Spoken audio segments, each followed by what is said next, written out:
Let's get physical. It's Jordan here, back again with this week's update on all the physical releases coming to the Switch. We're in the fourth and final full week of June. We're looking at the 22nd until the 25th. Retail, low print and imports, plus our community spotlight where you show off your pickups and potentially win a physical Switch game. And yes, as the final week of the month, we will be giving it away in this episode. Don't worry, next week, the start of a new month, we've got something else nice for you too, so be sure to subscribe so you don't miss it. Now, let's get on with it. Little Town Hero is finally seeing its physical release in the West.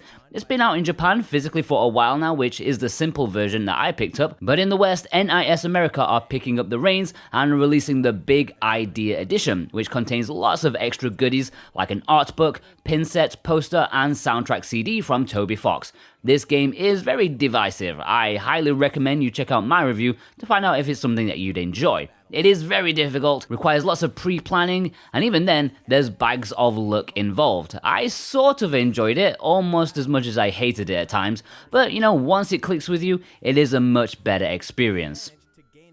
SpongeBob SquarePants Battle for Bikini Bottom Rehydrated has a lot of people excited. This is a HD port of an absolute cult classic from a couple of generations ago. 3D platformer that did the show justice and proved that some licensed tie-in games can be made very well. Now, I have zero experience with this because if I'm being honest, I absolutely despise SpongeBob SquarePants. I did it as a kid and I still do to this day.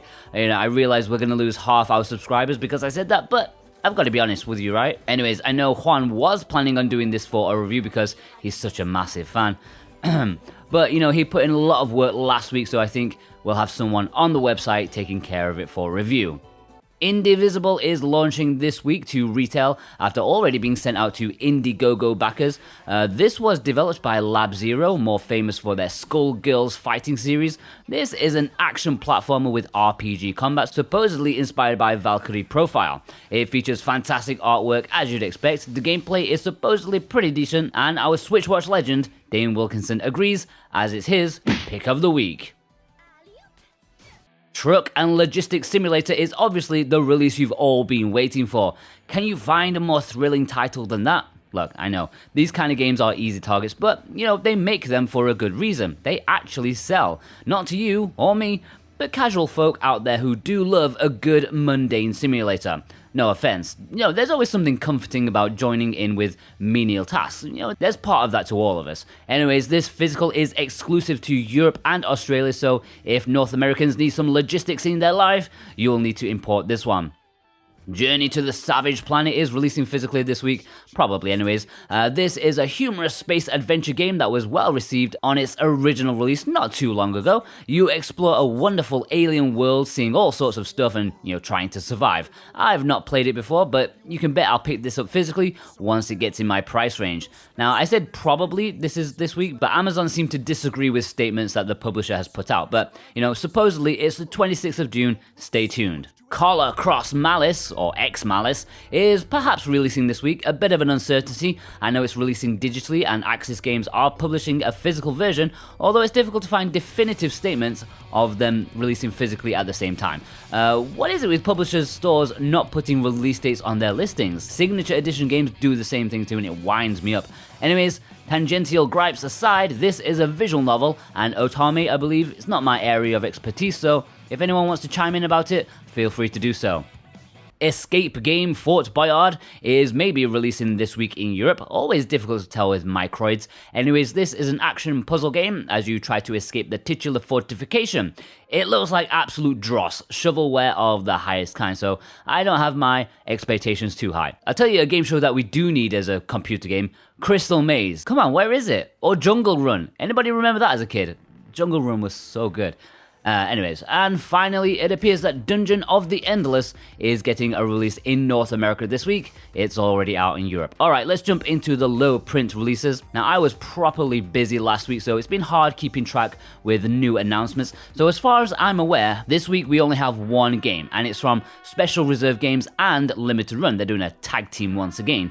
This time with Mother Russia Bleeds, each with different cover art. Limited Run have 2,000 copies of one variant, while Special Reserve have 3,000 available for theirs. I'll be honest, I'm more of a fan of Special Reserve's cover art on this one.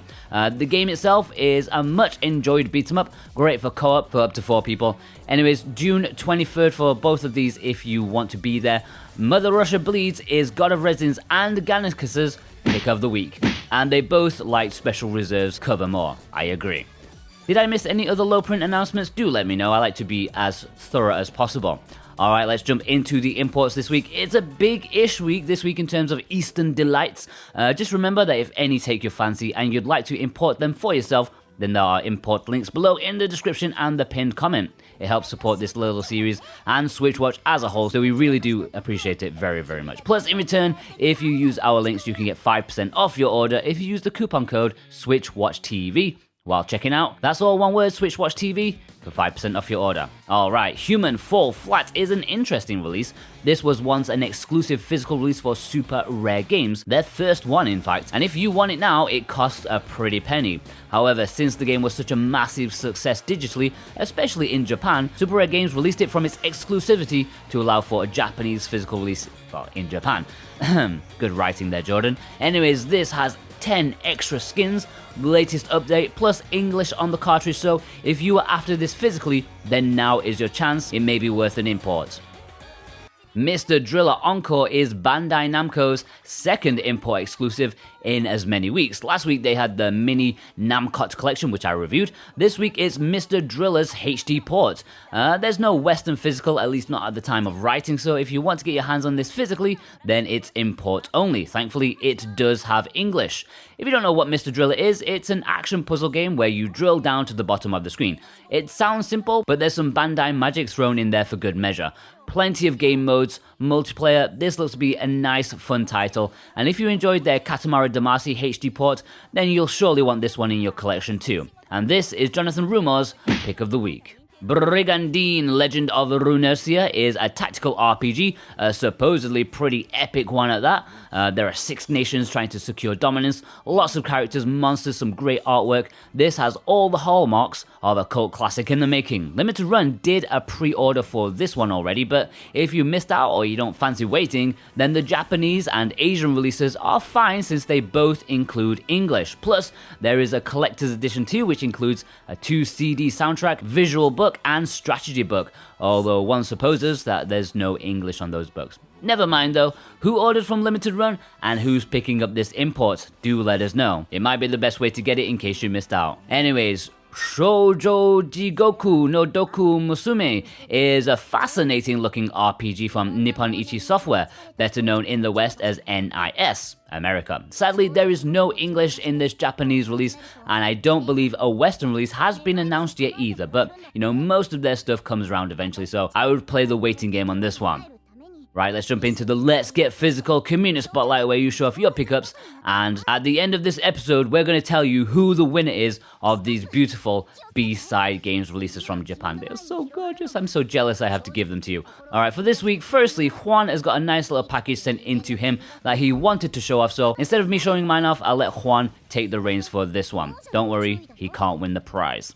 Thank you very much, Jordan. Here we have the wonderful Graceful Explosion Machine, the 33rd physical release on the Nintendo Switch from the wonderful guys at Super Rare Games. Want to thank them for sending an early press copy. Really do appreciate that. At the time of me making this video, there's only around 5% of the 4,000 copies that were made available. So for you collectors out there, you want to head on over to superraregames.com quickly if you want to snag one of these. Now, the reason I like these physical copies so much, they come with these lovely little trading cards, 3 in a box. You can extend those by heading over to their website and buying more if you want to. It also comes with that lovely little color manual that fits in the clips, and you know how much I like those, as well as an exclusive sticker, and of course that box and cartridge that us collectors love so much. Now, if you haven't played Graceful Explosion Machine, take control of this little fighter ship and you've got some fantastic weapons to choose from, and you've got to shoot, combo your way through and dash through these alien worlds with lots of little aliens trying to take you down. It really is an addictive game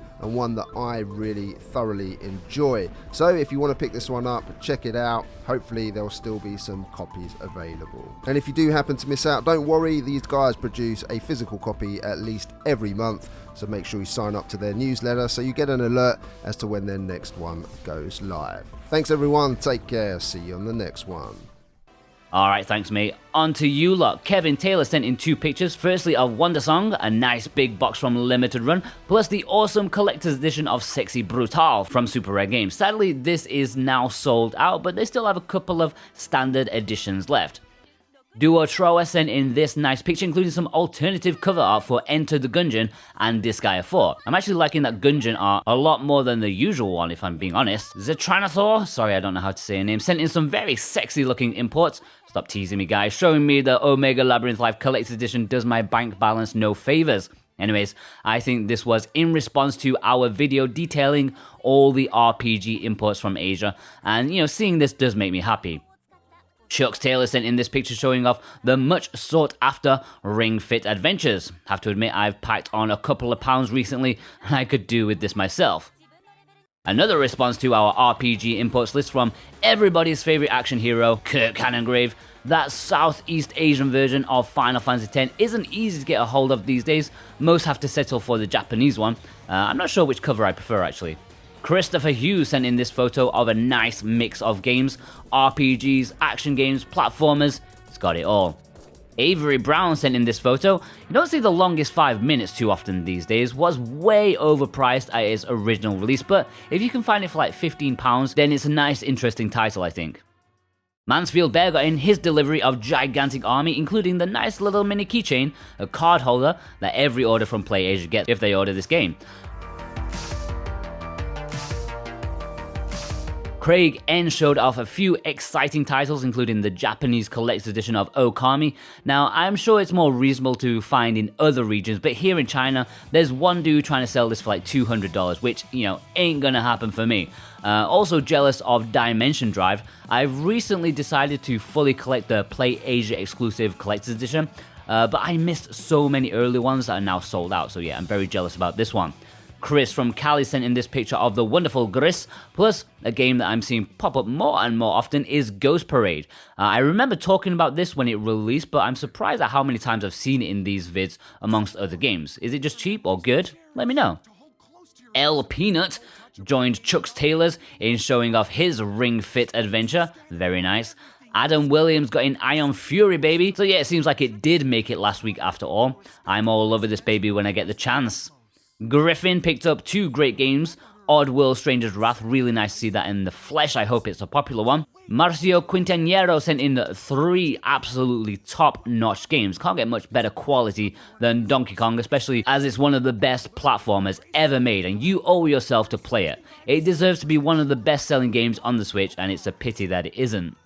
SwitchWatch legend Ganica sent in a couple of pictures this week, including the wonderful Blazing Chrome. I know Juan is lamenting missing out on that one. It's right up his alley. He also got in the wonderful import of the Dragon Quest trilogy and Final Fantasy 7 and 8, baby. Likewise, Neverburst got in some fantastic imports too, including the Atelier Dusk trilogy. It's a must-have. Plus, Super Robot Wars V, a classic import. Plus, a recent delivery of Romancing Saga 3, perhaps that was from when it went on sale for super cheap. They sold it for $15. Oh god, that was so good. Cloud's Nightmare sent in this awesome picture of random but very pleasing titles. Loving the US version of Finding Teddy 2 there. The budget RPG that is Valkyrian Arc. Probably not the best game in the world, but I do love a good, cheap, cheerful physical RPG. Punky Dooster once again allowed us inside his card case to show some very recent Super Rare games, plus I love what they did with the Wonder Boy cartridge, emulating the classic Master System cartridges. Peter Clark sent in a couple of pictures including 2 visual novel style games, including the import Yumio Tsutsu, plus he finally got his hands on Spirit of the North, which seemed to be very elusive up until release. You can always rely on Visipon to have a nice visual novel import too. She sent in this picture of My Tetsu Pure Station, a game with a premise so daft you won't believe me if I told you. So I'm not gonna say it because you won't take it seriously. But supposedly it is a good game. Park Ranger sent in 3 pictures this week. Very busy. His Darius games arrived, as did mine by the way. Plus Ion Fury, awesome. And something I'm even more jealous about, Gun Lord X. Man, it makes me sick to see this game. I was so hyped about picking up the collector's edition, but sadly my alarm didn't do its job and I missed it. You know, it was late at night for me. I'm an old man, I fell asleep. I woke up extremely sulky that I missed out on the collector's edition, that I couldn't even stomach to buy the standard edition. It was still available, but I refused to buy it. Sniper Dan got in a couple of new games from last week, Burnout, as well as Railway Empire. I wonder how that one's holding up on the Switch. Jose Torres sent in some wonderful pictures of limited run stuff, as well as collector's editions. This is the first time that I've seen the Jumanji game in the flesh, I believe. Looks pretty good, even if the game itself isn't. Same can be said for Close to the Sun. That looks absolutely stunning. Shame about the game though.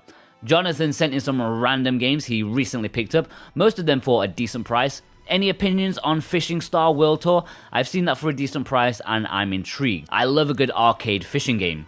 Hockey Nerd sent in some very obscure titles. Another site is very obscure, not one that you'll see often. Not sure if it's a good or bad game though.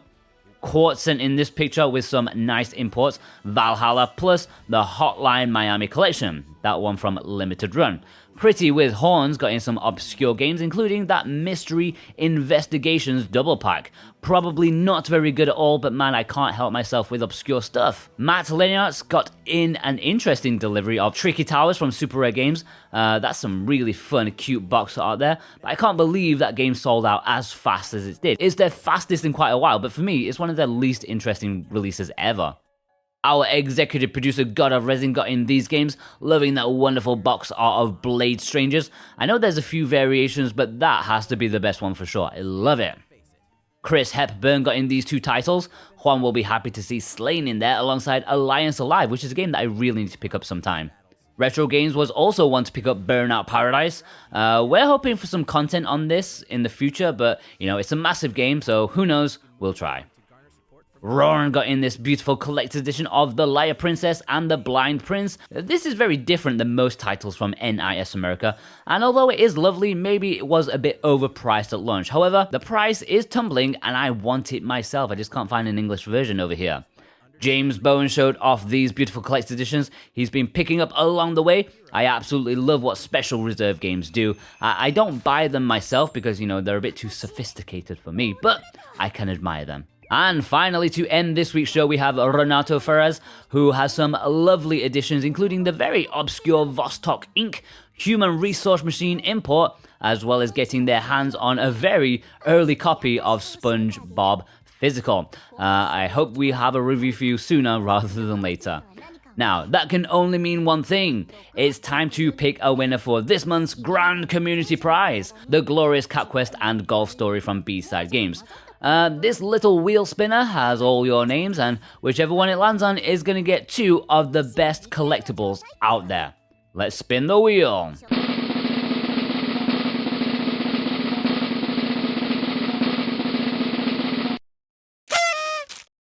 Congratulations! Well done, Visipan. I know you're in the Discord, so I will contact you over there once you've seen this. Okay, I want you to have a nice little surprise when you watch this. So yeah, congratulations. I really hope you enjoy this. I am super jealous that I'm giving it to you because I really want them myself. All right. Thanks, ladies and gents. It's always fantastic to see what you've got. Please send me your pictures over on Twitter at SoWhatAboutGame. You can DM me or you can tag me and use the hashtag Let's Get Physical. Or you can email it into us at contactors@switchwatch.co.uk. Just make sure you start the email title with Community Spotlight so I don't miss it. We get a lot of emails, so it's very easy to miss them. Plus, we have a Discord, which is a nice way for us to chat with you. Plus, you can send your pictures in there in the submissions section. The server link is below in the description. Right, guys, I hope you enjoyed this episode of New Physicals. Thank you for watching, all of you. We really appreciate you very much. Thank you for subscribing, liking, and commenting. Plus, a big shout out to our executive producers, Dane Wilkinson, Jonathan Rumo, God of Resin, and Gannicus, plus our other YouTube members. Check out last week's episode in case you missed it. Not many people watched that one. So we'll see you guys over there. Take care.